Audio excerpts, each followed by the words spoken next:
Still there. Yep, we're here. So Blair has Dr. G, of course, along with Nurse T, have been here near about since the beginning of the webinar. So we're glad to have them. We have Dr. Omari Young, as well as Sharonda Taylor and Dr. Asia Harris. They're all going to be talking about really important issues in our community. So we've got cervical cancer awareness. January, of course, is Cervical Cancer Awareness Month. So we had to invite Dr. Young to come and talk to us about that, as well as we're going to be talking about CPR. We saw the experience with Damar Hamlin. We're so grateful that he's on the mend and doing well, but it just reminds us that we need to be talking about CPR. We need to have that information at our fingertips. So Dr. Asia Harris is going to be joining us for that. And then we have Sharonda Taylor, and she's going to be talking to us about mental health, accepting me in 2023. So great information. Lots of resources are going to come your way. I'm going to turn things over to Nurse and Dr. G, and they're going to take it away. Good afternoon, everybody. Hello. We are so excited to be here, to be the moderators. And, we wanted to start us off. You guys remember that song by James Brown, that we're going to have a funky good time? But guess what we're going to have today? We're going to have a good health time. We're going to have a healthy good time. Hey, we're going to have a healthy good time. Hey. Hey. Hey. If That's health right. can be fun, what can it be? Yes. That's Right. Breaking it down. Yeah. So we really want to take this opportunity to engage our community and to let them know that we are very concerned and passionate about their healthcare and about them having the necessary information to have healthy healthcare outcomes. So for some of you may know, and some of you may not know, but we have Dr. Omari Young here, and he is one of Hurley's finest. Yes. I know him personally, and I have worked with him Yes. on several occasions, and it does me great pleasure to introduce him to you to share information. Yes, we're going to be talking about cervical cancer. We're going to ask you to take it away, Dr. Mark. Good morning, and again, thank you for having me on this wonderful platform. It is a privilege to talk about a very important topic of cervical cancer. January is Cervical Cancer Awareness Month, and as an OBGYN, we're one of the frontline providers that provide education, information, and treatment for this disease that impacts thousands of women every year.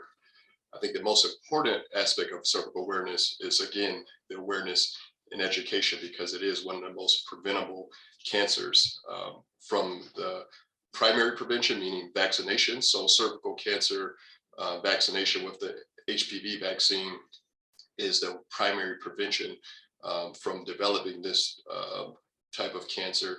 And then the next step of prevention is adequate screening with Pap smear. So with the HPV vaccine, it's FDA approved for young men and women starting from the age of 9, but the high yield age group is 11 and 12, and it's recently been approved all the way up to age of 45. The earlier the better, because HPV is the underlying cause for over 90% of cervical cancers. So getting that early on protection at a young age before you get exposed to HPV, because most people don't understand that actually HPV, or human papillomavirus, is a sexually transmitted infection. And men and women, by the time they get in their 30s, 40s, majority of men and women have already been exposed to the virus. So the vaccine becomes less effective as you get older. So the best opportunity are for parents to get their young boys and girls the vaccine at an early age to protect them later on in life. And then the next step is cervical cancer screening with the Pap smear. So the updated guidelines are that all women, regardless of their initiation of sex, should start their cervical cancer screening at the age of 21 and continue that all the way through their reproductive life through the age of 65. And again, the purpose of screening is to get that early diagnosis, because we know when you get diagnosed with cancer at an early stage, regardless of the type of cancer, the prognosis is better because the treatment options are more effective. So primary prevention with HPV vaccine, and then regular screening with cervical cancer screening. And cervical cancer screening can be performed by your primary care doctor, so internal medicine, your family medicine doctor, an OB/GYN, a certified nurse midwife, a mid-level provider. So just getting that regular screening can impact a very preventable cancer.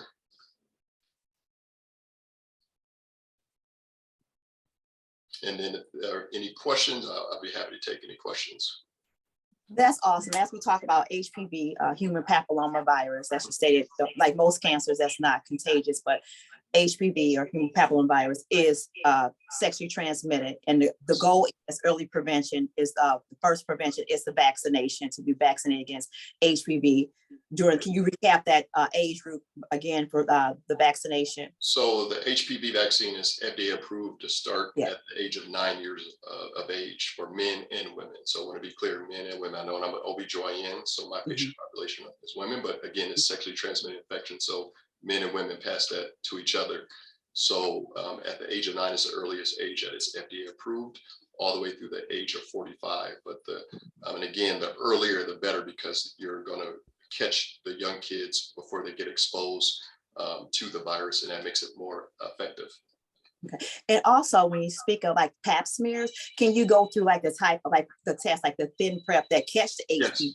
So I think, and I'm glad you mentioned that too, because a lot of times when we see patients in the office and say, "Oh, have you had a pap smear?" So, "Oh yeah, I got a pap smear a couple weeks ago or last week." I think a lot of times patients think of pelvic exam as synonymous with a pap smear, and that's just one. Pap smear is just one aspect of a pelvic examination that you can get with your OB/GYN or your primary care doctor. So I'm very specific when I talk to my patients, like, "Did you specifically get cervical cancer screening?" You're like, "Oh no, I don't think so." So with the pap smear, when in the age group of 21 to 30, it's just collecting cells from the cervix with that pelvic exam.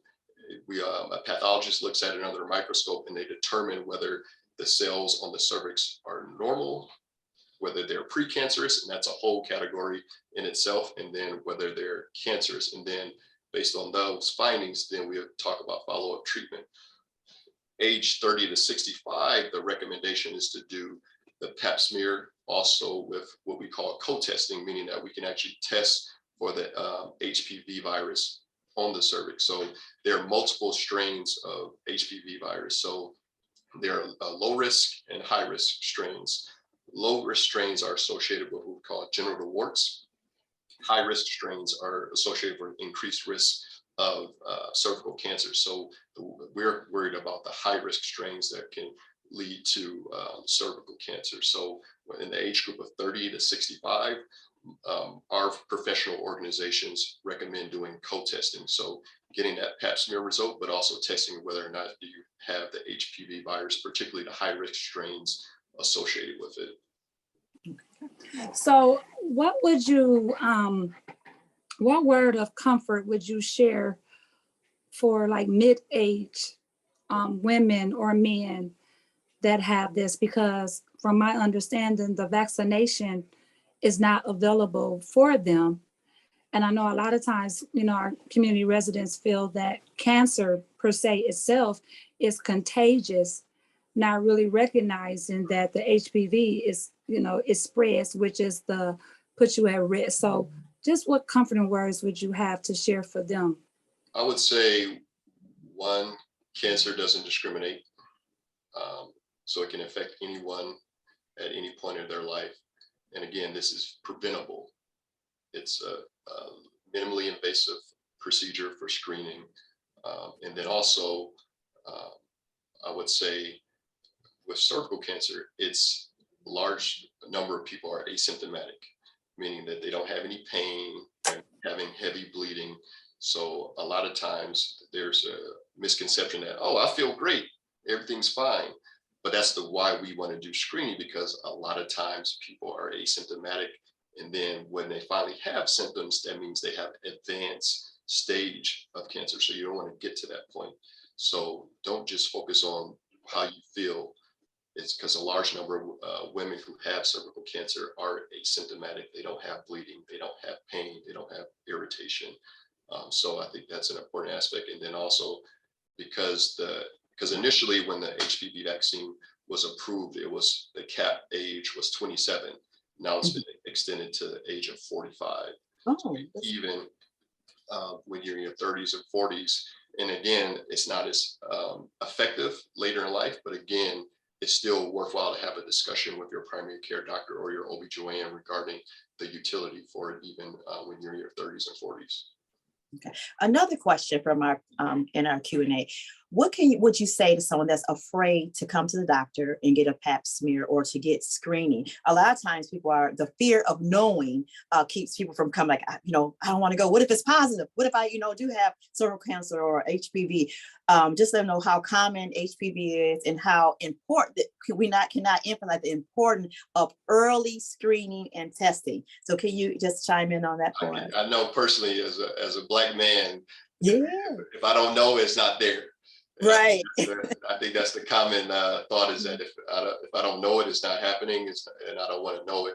And again, I think that's the important part about education, normalizing it and giving that reassurance and that education that this is a common screening test, is a part of your routine health. I think a lot of times we think of medicine as just being treatment, but the biggest part of our job is education and prevention. You shouldn't go into the doctor only when something is wrong. So really normalizing that this is a preventive measure, because again, this is a very, very preventable type of cancer that used to impact thousands of women. So now with this, and just educating on that, since the advent of the HP vaccine, since the advent of regular cervical cancer screening, the incidence of this cancer continues to go down every year. So really just providing that reassurance. So just set up a visit to have a conversation. You don't even have to get a pelvic exam at the time. Just set up a visit. I just want to get educated. Give me some information so I can read up on it and feel informed and empowered about this decision I'm gonna make. Yeah. Now, one concern that I know the community may have, just being honest and transparent, it lays dormant. So what if you are married and all of a sudden you get diagnosed with this? Your spouse may think that you are cheating, because I've read something about how it lays dormant. Can you talk about that a little bit? Yes. So it's the most common sexually transmitted infection. So by the time you're 50, 80% of the population has been exposed to it. So it's not, even though it's a sexually transmitted infection, it's not along the same lines as gonorrhea, chlamydia, syphilis. So you don't need to go out and choke your partner and see what's going on and they're stepping out on you in the relationship. So at that point in life, most men and women have been exposed to it. So it shouldn't be an issue as far as fidelity and things like that. And we also had another question about age 65. What screening do you recommend for people 65 or do they still need to be screened? You had that screening time frame for. Yes. So from what we understand about the progression of cervical cancer, if you've had regular screening from the age of 30 to 65 and your pap smears were normal preceding that to the age of 65, there's no information or studies that support that you should continue it afterwards. And otherwise asymptomatic woman after the age of 65 who had previously normal screening before then. And I really like how you emphasize this is a preventable cancer by screening. If it's caught early, can you go by the abnormal pap cells, like when you get an abnormal pap smear, and then what goes after the abnormal pap smear? So I think that's also a lengthy discussion too. Oh, yeah. Because again, an abnormal pap smear is a very large spectrum of very, what we call benign, to something that's very concerning.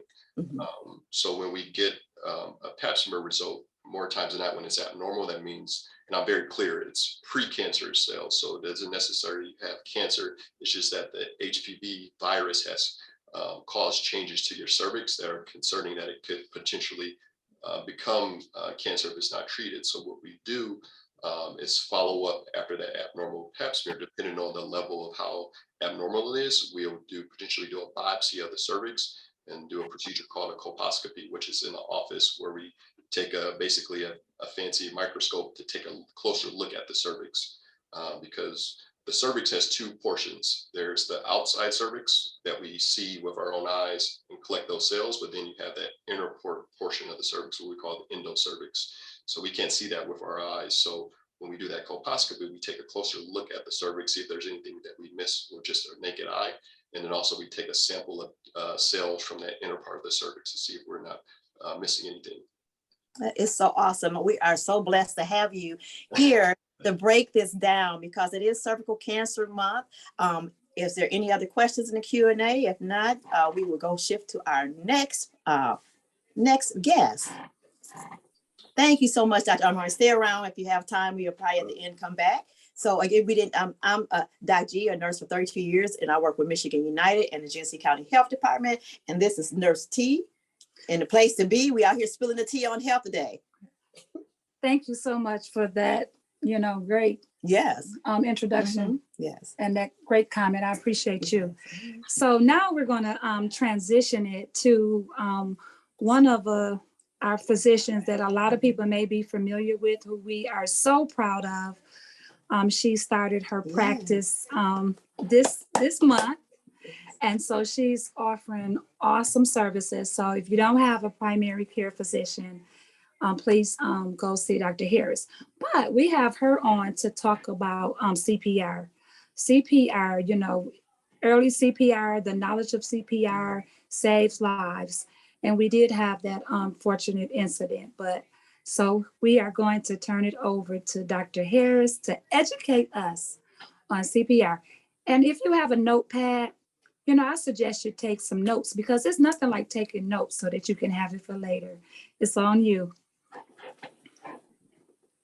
Yes, can everyone hear or see my screen? Okay. So I am Dr. Asia Harris. I'm going to talk about CPR, and most importantly, I want people to understand that the community is a first responder, and that's where a good portion of change can happen before someone even makes it to a hospital. Like Nurse T has said, I did open my own clinic, Harris Family Health. It's located in North Bank Center in downtown Flint, and it's Flint's first direct primary care clinic, which is a monthly membership-based clinic that doesn't bill or accept insurance. It's just all kind of wholesale and simplified in the complex route. So we just had the grand opening a few days ago, so I'm really excited to be officially open, to officially be here for 2023, and I'm really really excited about the coming year. But this is the picture of my clinic. It's a full space as far as, you have your patient space, exam table, sitting area, desk area. It's all kind of what I need as a primary care doctor and family medicine doctor, seeing adults and children. But as far as CPR, so one of the reasons they asked me to talk about CPR was because on the 2nd of this month, the Buffalo Bills' DeMar Hillman, he collapsed in the NFL Monday Night Football game. He required CPR on the field. He was transported by ambulance to a nearby hospital. Fortunately, recently, he did make improvements and he was discharged, but his course had sedation. He was intubated, extubated, and treated after he had this cardiac arrest at the game. And so I want to kind of just clarify that a heart attack is when the blood flow in the heart is blocked, but a cardiac arrest is when the heart malfunctions and it completely stops beating. And so the heart has a lot of electrolytes and little signals that send these electrical signals to your heart to make the muscles kind of contract. That's what the EKG is picking up these electric signals. And that's what happens when someone has a cardiac arrest. Your heart is just like, now it's just a motionless kind of muscle. And so you need your heart to be pumping blood in and out. And so if that happens, someone's in trouble. And so that's what cardiac arrest means. Heart attacks can lead to a cardiac arrest. So if you have decreased blood flow, then you have tissue that's struggling. And if that tissue is not able to contract and move how it's expected to, that can eventually lead to cardiac arrest because then the muscle's not moving at all. Cardiac arrest is the 3rd leading cause of death in the United States. And with that, 70% of the outside hospital cardiac arrests happen at home. And so before you even see a ambulance, before you even get into the emergency room, 70% of the ones that happen outside the hospital are right in someone's residence or someone's like personal living space. And with that, unfortunately, 90% of the people who have outside of hospital cardiac arrest end up dying. And so if you have a 1 in 10 chance of surviving, if you have a cardiac arrest, that's not good. But one of the things that can help someone is if someone around them knows CPR. So CPR doubles and sometimes triples a person's chance of survival. And so if 90% of people who have cardiac arrest outside the hospital aren't surviving, having a double or triple chance of surviving is a huge deal. And we really want to empower our community and ourselves to know CPR in general, so that way we can help save a life and immediately administer it if we do experience someone who's having cardiac arrest. Now, this chain of survival is kind of giving the course when someone does have cardiac arrest. So if you have someone around you, they're calling 911, someone's hopefully starting CPR, and someone's grabbing an AED machine if it's nearby. Eventually someone will get in an ambulance, go to a hospital, and we hope they recover. But like I said before, majority of the people who have cardiac arrest outside the hospital don't survive. And so we can increase their survival rate by starting CPR, then you can make a big difference in that person's life and their recovery. But 65% of the people in the United States say at some point they've learned CPR. But only 18% of them have kept it up to date. And so for some people, that's them learning at their job, learning it for personal reasons, have some experience where like, I really should know CPR. But we really should have more than just 18% of people having up-to-date training on CPR. And when it comes to the workplace, we know for health settings and school settings, it's definitely required, but technically on the federal government side, OSHA, who regulates employers, it's recommended but not required for all workplaces to have someone who's trained in first aid and CPR. And so it could be some restaurant, it could be some convenience store. No, not everyone's required to learn CPR, even though workplace cardiac arrest and workplace medical emergencies happen. Some people kind of incorporate this into their policies, but it's not required. It's just a good habit for employers to have, but it is something that we should be working on as far as having it more required. If you don't get it through your work or your school setting, you can learn CPR and AED training on your own and first aid training through places like the American Red Cross or the American Heart Association. The classes range from $30 to about $100, depending on the level of training you're getting, if in how many age groups you're adding. Adults and children are different when it comes to training. CPR and first aid are different. Depending on what setting, you might get additional training, but you can do this on your own if you aren't having that opportunity from your work or school setting. Now, I'm not going to go into like all the details because it's like a 2, 3, 4, it's at least a 2-hour course if you get CPR training. And so I'm condensing it into like the main kind of pieces, but I definitely recommend if you haven't got the CPR training or just the emergency first aid training that you get it yourself. But one of the first things that happens is you find someone that's down. You check their ABCs, which is their airway, breathing, and circulation. If they're not responding or not responsive, then you call 911 before you start CPR, or you ask someone nearby to call 911 and grab an AED machine if it is available.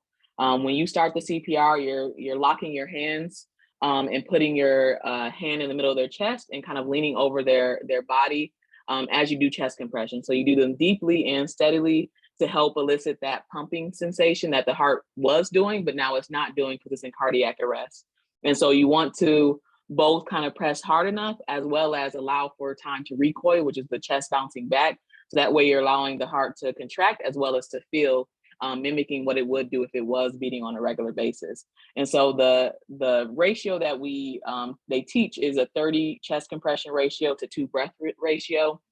For some people, depending on what the settings are, they may not do the 2 breaths, and that's what we call hands-only CPR, and that's fine. The most important thing is that you're trying to help the person out and doing effective chest compressions. But if you can do 2 breaths, that can also be really helpful. And so you do 30 chest compressions and then 2 breaths, and you keep going back and forth until an AED machine arrives or an ambulance arrives. And so you just continuously do this, kind of checking for them responding, but if they're not, you're going to continue the CPR overall.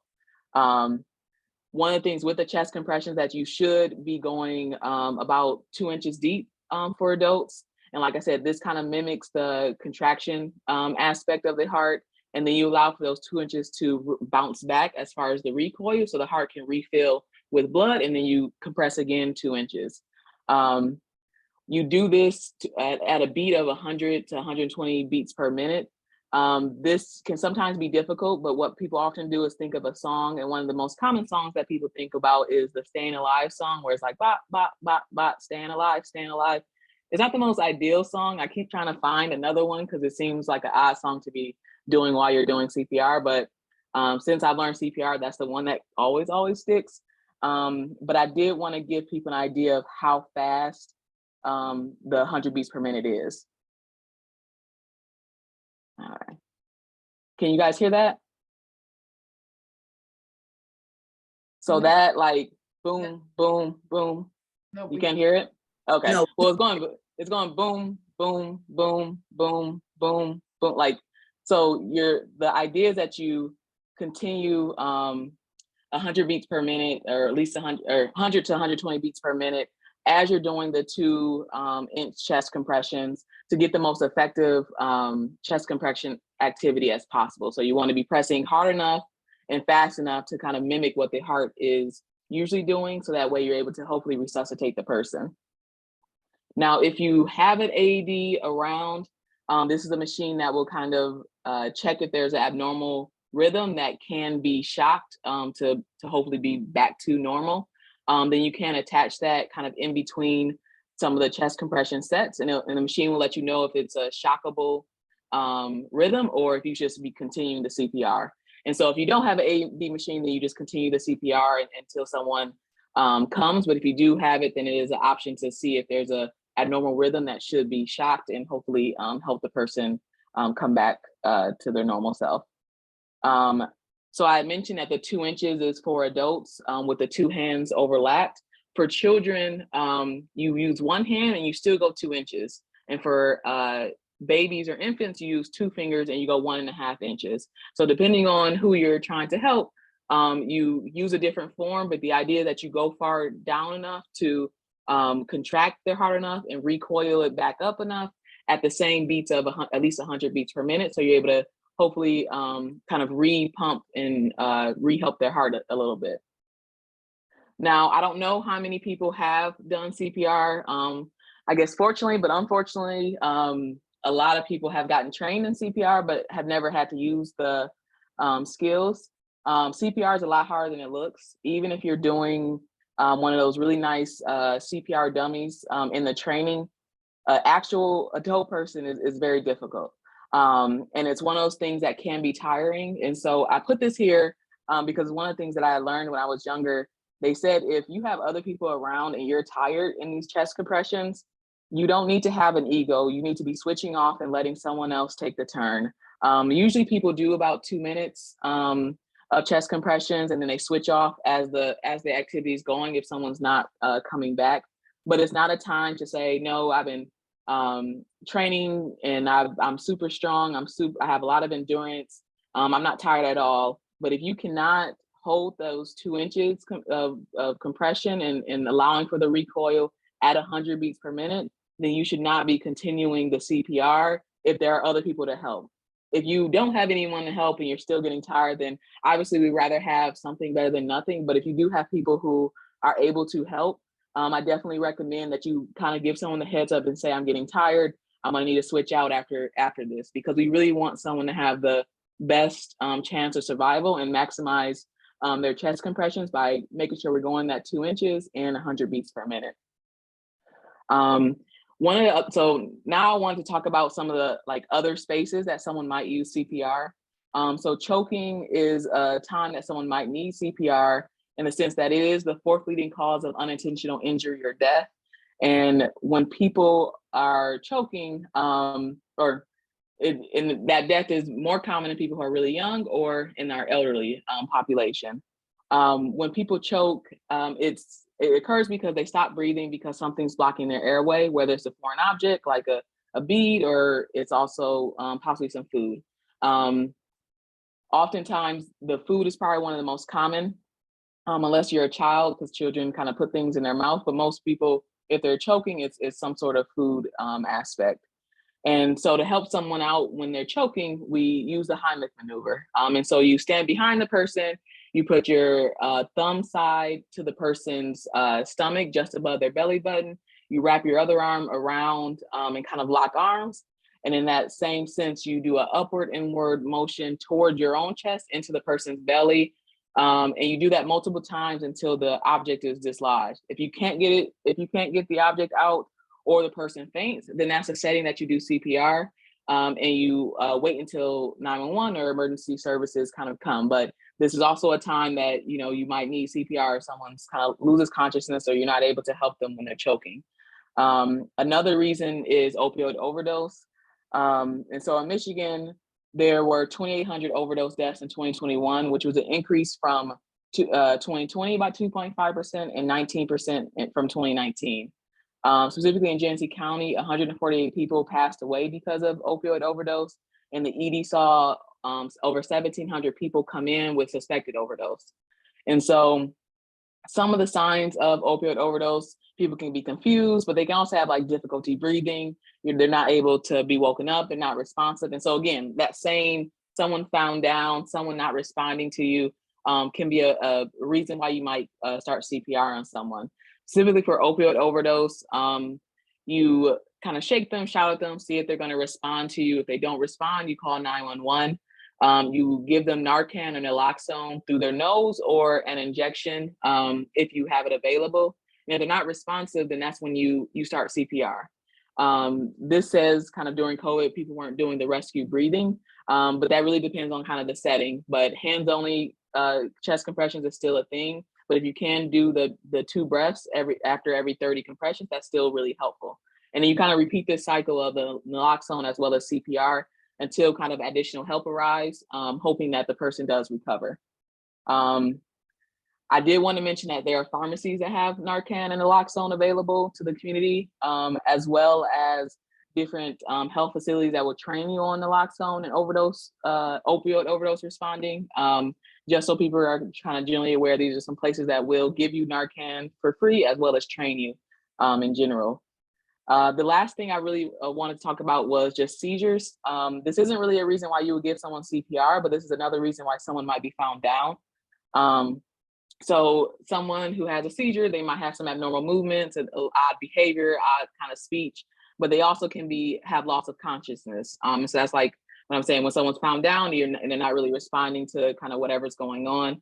And when you know someone has a seizure, one of the first things you do is you kind of alert someone else to hopefully get some help. You try and keep that person who has a seizure safe as possible, and you turn them on their side. And you make sure that nothing's kind of impeding their airway, that they're kind of able to like just go through the seizure on their own. If you have some like emergency medicine and the person has seizures very often, then you can give it to them, but most people don't carry kind of seizure prevention medicines on a regular basis. If their seizure lasts too long or they never kind of return to their regular state, that's when you really call 911. So that way you can get additional help for them.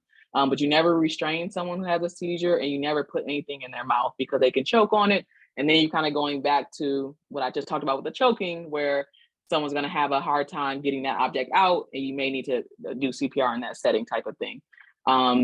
But those are kind of the things I wanted to mention. As far as CPR, I really encourage everyone to stay up to date if you already have CPR and first aid training, or get the CPR and first aid training, because a lot of medical emergencies already happen outside the hospital. And like I said before, 90% of cardiac arrests end fatally, and only 18% of people are up to date on their training, when we can really prevent some of these deaths and injuries in general. And CPR in itself, if it's administered immediately, can double or triple someone's chance of survival, which is what we want. We want to give someone the opportunity to recover, to live and kind of go on with the rest of their life. And if we have people who know CPR in the community, that increase their chance significantly. So the community is the first responder. Even though I'm a doctor and we have a lot of doctors and nurses and people who work in the medical field, everyone and anyone should know how to respond to medical emergencies, because that's the first kind of step in trying to get that person medical help and increase their chances of surviving. Okay, that's it. Thank you so much for all of that information. So I do have a couple questions. One of the questions would be a community concern. Because of COVID and all of the respiratory issues that we are dealing with, prior to the pandemic, people wouldn't mind doing mouth to mouth. But now, because of everything that's going on, there may be some hesitancy. So what would you recommend for that? Yeah, so even before COVID, especially when someone was experiencing someone down that they didn't know and it was a stranger, people were nervous or hesitant about doing mouth to mouth. Like I said before, there is hands-only CPR. So if you aren't comfortable, we much rather you just do the chest compressions than not do anything at all. But there are, I guess I should have put a picture of it, but there are little kind of plastic CPR like mouth guards that you can have in your wallet. Like I have one in my wallet. I used to have a little plastic thing that you could put on like a keychain. So they're basically just plastic guards. So that way you're able to do the 2 breaths without kind of contaminating or passing any germs. And so if you get the CPR training, sometimes they do give you those in that same instance, but you can also go to some health store or go online and get the plastic kind of guards if you are kind of nervous about possibly passing germs or getting some infection from somebody. But if you don't have that with you, I still encourage people to do the hands-only CPR, to do those compressions, the 2 inches, the 2 inches deep, the 100 beats per minute. So that way you're able to at least give that person a chance, even if you aren't giving them the breaths. But depending on what's going on, some people are comfortable or not. But yeah, COVID definitely changed even more people to probably steer away from the breaths. But there are ways to kind of protect yourself and use those shields. They're not reusable. You have to like toss them afterwards, but they're really affordable. They're like maybe pennies for the plastic if you buy in bulk and you hand them to your friends and stuff. But that is a way to kind of protect yourself if you are wanting to do the 2 breaths with your chest compressions. I was going to say too, that's excellent for sharing that, because a lot of times, because of all of the fears and everything, there's a lot of people don't want to do the CPR because of that, but the mouth guards are definitely an option. And I know I've seen some of the plastic shields. Another concern is like, I'm a healthcare provider and I've been a nurse for 22 years. So I have done CPR on numerous patients, and you are right, it is tiring. And so that's why it is very important to make sure you transition between doing CPR as well. If you're out in the community and you see somebody fall down or collapse, making sure that you always assess the scene and always seek the resources of who you have around you. And by what you was mentioning, calling 911. And also one thing that we don't want you to do, which often happens, is don't panic. Take a deep breath.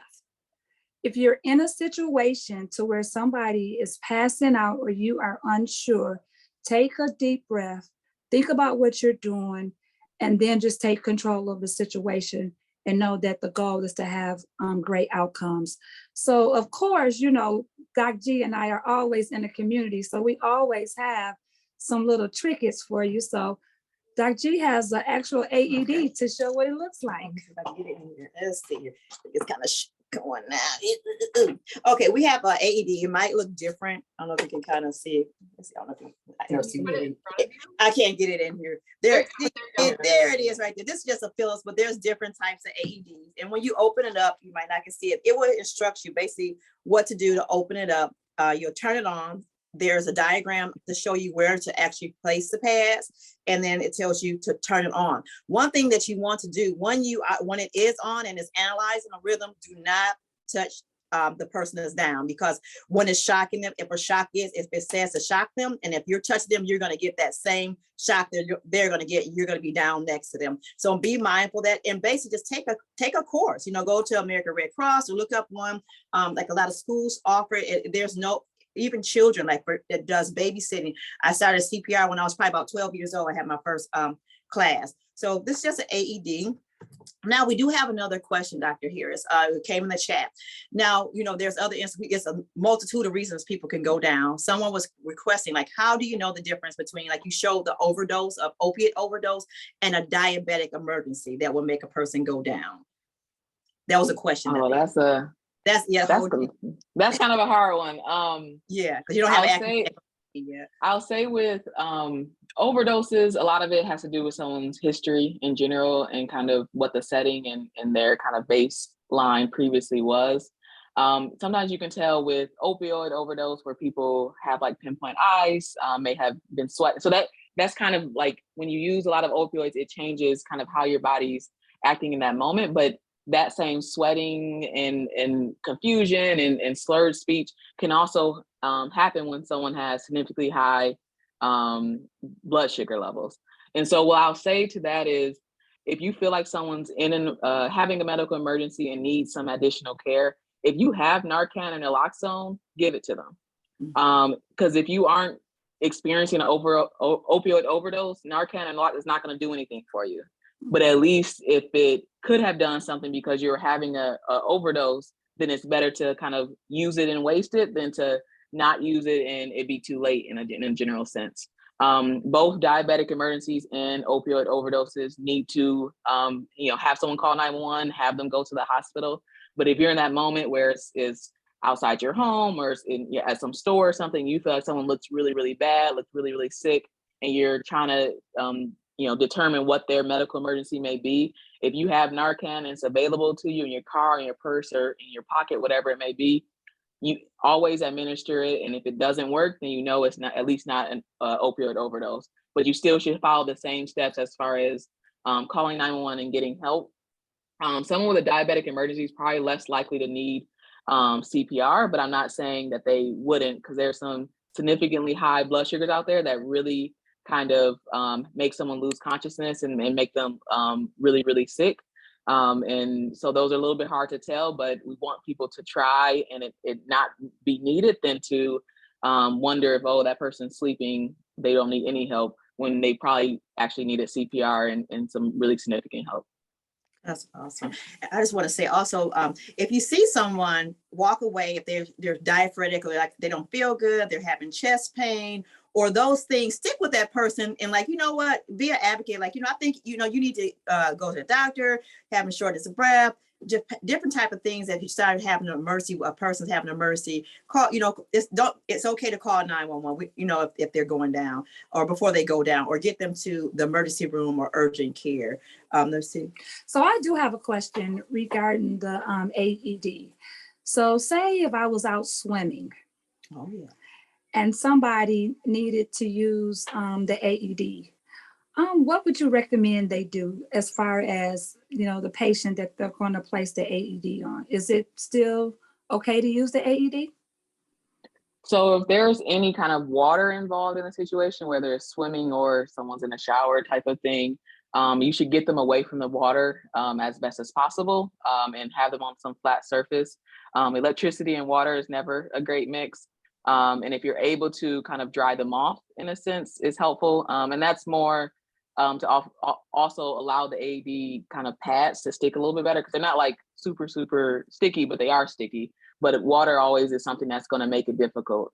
And I'm not saying that someone has to be completely dry, because sometimes people are sweating, like people are going to be moist sometimes, but we don't want some waves from the ocean or some water from some lake kind of trickling in when you're doing the AED and they need to be shocked. And then everyone who is touching that water is also kind of getting shocked. And that probably also doesn't make it as effective either when you have that water component. So if someone's in some water setting, you should get them away from it. And this also speaks to if someone's kind of sitting up in some chair situation, if you're going to do CPR, they need to be flat as possible. Whether ideally flat on the floor, because that allows the person who's administering the CPR to be over them and have more powerful chest compressions. But you're not able to get them flat on the floor, as flat as possible and as close to the floor is the most ideal. But as far as waters, we want them to be away from the water, as dry as possible, but in that moment, at least away from the water, so there's not some big stream or some big splash that's gonna make everyone else unsafe when you're trying to use the AED. Thanks for that information. Now, we do have one more question before we wrap up. As far as CPR education and training, do you know where the community could receive CPR training and the cost, and do they offer any free classes? So you can search on the internet for CPR classes, like the American Red Cross, the American Health Association have like local kind of databases for different CPR and first aid trainings. All those cost money. Like I said, they're 30 to like $100, depending on the complexity. If you're doing both adults and children, you're doing CPR, first aid, AED, like ACL, like there's a bunch of different kind of emergency trainings. But all those kind of cost money if you're doing it on their own. If you want free training, a lot of times the workplace trainings are the most free because your workplace is sponsoring it. But there may be community organizations that are also doing free CPR as a collective, trying to get more people to be involved in being part of the CPR kind of trained group of people. But I don't know any specific CPR classes that are free. That is something that would be awesome if more organizations did offer these classes and just kind of sponsor them, because the more people we know, the more people are able to save out in the community. But yeah, you can on your own at least pay for them, and depending on the complexity or the level, they're 30 to $100, and the trainings last for a couple of years as far as being like up to date. If you decide to get it and you just like forget to update it, then you still know the skills, you just don't have the like card that says you're like up to date. That being said, if it expires or you like don't officially have the training, please try CPR if there's an emergency. Don't say that I don't have the training, I can't do it. Like, we want people to mimic what they saw on TV and press hard and press frequently to try and save that person's life. But if you have the formal training, then it helps your effectiveness as well as you being an advocate for other people to learn CPR. Thank you so much for that information. So I did receive a couple sites in the chat, which we will go over later because we want to get our next speaker on as well. I think that maybe this have brought some attention to myself and Doc G. So maybe in the future, we will start offering free bystander education CPR to our community so that they at least have some knowledge to be able to have better cardiac outcomes. So, and I know someone put in the Q&A that fire stations offer free training. So your local fire station can help you with CPR training. And like I said, I'm sure there are other community organizations that are also offering it because it is something that we need. But if you can't find one, at least go to your local fire station to get that CPR training, or encourage your workplace or school to sponsor something, because it's work medical emergencies happen too. And we want employees in our community to be as prepared as possible. All right, thank you, Dr. Harris. We'll have you come back later on. We appreciate that's a lot of information. We'd like to introduce Sharonda Taylor, great information for the community. Hi, Sharonda, licensed psychologist. What are you bringing today? Accepting Me in 2023. We're going to have you take it away, and thank you for joining us today. Hello, thank you for having me. I'm so excited to be here. I always enjoy having to talk about one of my favorite subjects, mental wellness and mental health.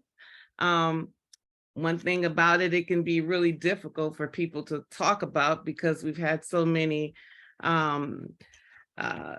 misconceptions about mental health and, talking about it. So I like to share information anytime I get an opportunity to kind of clear up some of those misconceptions and stereotypes so that we can all achieve mental wellness. I mean, in 2023, we want to learn how we can accept ourselves. So that's why I thought in 2023, I'm going to work on accepting me. And I encourage everybody else to do that as well. I think the first thing that we could basically do to make that something that we feel that we can all achieve is to understand first that symptoms are an indication that we're out of balance. I know a lot of the times when we're talking about mental health, we want to focus on mental health disorders, medication, all of the things that most of us don't really feel comfortable talking about or wanting to have anything to do with. But if we focus on mental health in relation to how we feel, and that when we're experiencing symptoms, that we're out of balance, then it'll be easier for us to understand how to get ourselves back on track, or if we need to basically seek some outside professional help. We don't have to always run to professional help whenever we're experiencing distress. And we don't have to always be mentally ill to have distress or to have symptoms that are problematic for us at some time or another. When it becomes significant and impacts our function, then we need to kind of take a look at it and assess what's going on and what we need. So again, I say the first thing we want to recognize is that when we have symptoms, that is an indication that we are out of balance. So what can we do about that? Well, mental health is not a black and white condition. What I mean by that, it's not a this or that. It is, like most things in life, on a spectrum. So whether that means depression, anxiety, anger, whatever it might be that we're experiencing, it's not a this or that condition. And I encourage people to look at things as they are on a spectrum, because if we have a little bit of sadness, that's something that's normal in relation to our humanity. We are just human. That comes along with our humanity. Let me get a drink of water here. The second thing that would be helpful in us achieving mental wellness is self-acceptance. And the reason why I say that is because we have difficulty accepting ourselves. We typically want to be like other people. We want to look at social media. We want to look at our friends. We want to look at our neighbors, and we want to kind of have what they have. And sometimes they want to have what you have. None of us are never satisfied with ourselves, and that too is also a part of our humanity. We are influenced by all kinds of people, all kinds of things, all things that might be rewarding to some degree, but we need to kind of get in where we can fit in. And self-acceptance means knowing yourself, understanding what it is that you need to be good. That sometimes could be in relation to how you feel. Not everybody's going to feel relaxed all the time. Not everybody's going to feel relaxed in a situation that requires a lot of pressure. Some people may not show that they're not relaxed, but they may not be relaxed either. We have to understand what it means for us specifically, what in relation to what we need in that situation, and how that type of situation typically impacts us. You know, knowing yourself, like I know, even preparing for this situation today, I was trying to figure out what it was I wanted to talk about and what it was that I wanted people to really understand in relation to improving how they could change situations or things that cause them to feel a certain way and impact how they function at school, work, in their relationships, in the community. So as I was thinking about that, I was basically having my own anxiety. And I was trying to figure out, okay, well, what do I need to do? Well, I'm just going to shoot from the hip and focus on what it would be for me that I need to focus on. How can I do the best that I can? Well, I know that I typically want to be in control of situations when I'm experiencing anxiety, but there's some things that you can't have control over. So what can you do in situations like that? You basically focus on what you do have control over in the situation. Well, I can prepare myself to the best of my ability to focus on what I could share with other people, but I can't focus on things that I have no control over. So I try to move away from that consciously when I start to feel that way. Do like a little assessment to kind of see, am I focusing on something right now that's going to make it easier for me to help other people and to keep myself managed and, you know, moving in the right direction? Or am I focusing on something that I don't have control over? Accepting yourself and knowing yourself would mean that you would accept that you are an original. You are unique. You don't have to compare yourself to anyone else because you're not like anyone else. And we tend to put that pressure on ourselves as human beings, but we don't accept that type of criteria when we're looking for things like shoes. You know, if you wanted to go get some Jordans, you wouldn't compare the Jordans with some sneakers that had a man dribbling on the side of them. You would basically not even probably pay attention to those. You would want what you want. And they're not the same. If you want a pair of shoes that with somebody dribbling on them, then that's what you would want. But if you don't, you want Jordans, then you're going to be focusing on that. So we have to kind of do that for ourselves. We have to focus on what it is that's unique about us. What do we feel? What do we want to feel like, and what we want to do in relation to being good in our lives? When I say achieving balance, I'm talking about addressing the situation that's causing you to be out of balance, meaning the situation that's causing the symptoms. If you're anxious and it's because you have to prepare for something, then we have to understand that anxiety comes along with being human, and that anxiety is in fact something that's not a bad thing. It's actually a good thing. It only becomes problematic when it's out of balance. If it's too high, we can get overwhelmed with panic and all of the symptoms that go along with panic, like a dry mouth or racing heartbeat, sweaty palms, abdominal distress, hot flashes, all of these type of symptoms that could cause us to feel kind of dizzy or nauseous. And we want to basically help ourselves by focusing on how we can cope with those symptoms, not necessarily try to make them not occur, because they're going to occur because they're a part of us being human. Okay. Also, I think one other thing that we need to do a little bit more of, if we want to basically find a way to accept ourselves, we have to accept that our thoughts, our feelings, and our body need to all be in harmony to have balance. I don't know if anybody is aware, but if you like music, it got to be all in sync in order for us to think it sound good, you know? And so that's the same thing about our bodies. That's the same thing about us as human beings. We have to be all in accord in order to function in a way that we're going to be able to feel good. And that doesn't mean that something's wrong with us in relation to us being a person. It just lets us know that something's not right. We need to pay attention to it. We don't have to jump straight to the psychiatrist or to the practitioner that's going to be prescribing medication.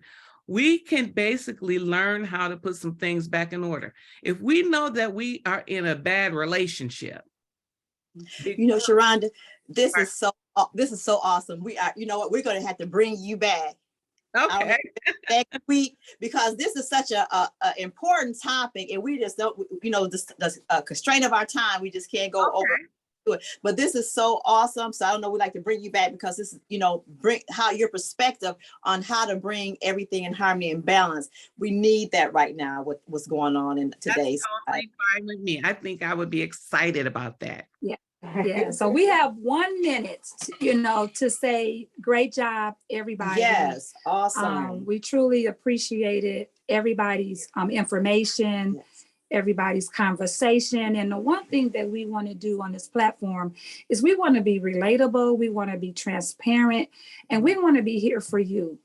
So if there's any questions, concerns, or anything that you want to talk about, please let us know. So we want to be we want to be the best version of ourselves, and we want to be even a better version of education so that we can help you have what you need. So and send things topics you want us to talk about, send those in as well. We'll put that information out. But we're gonna turn it over to Heather, because we got the motor miles. We can go a mile a minute.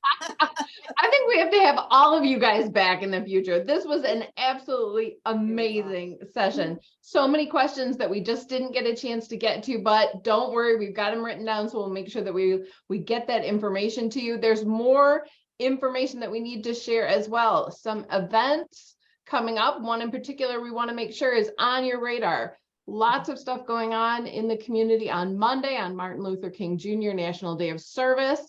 But we want to make sure that you make your way to the Burston Field House.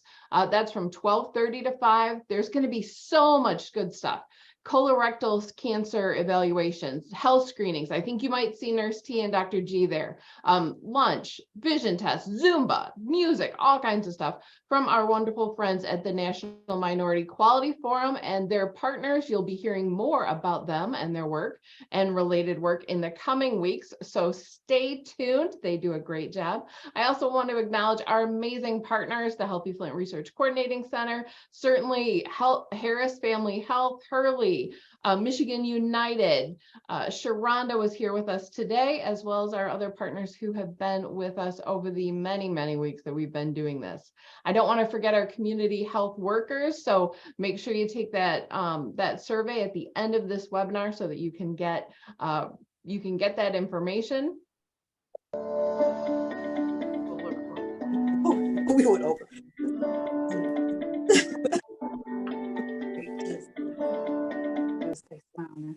I love you. Oh.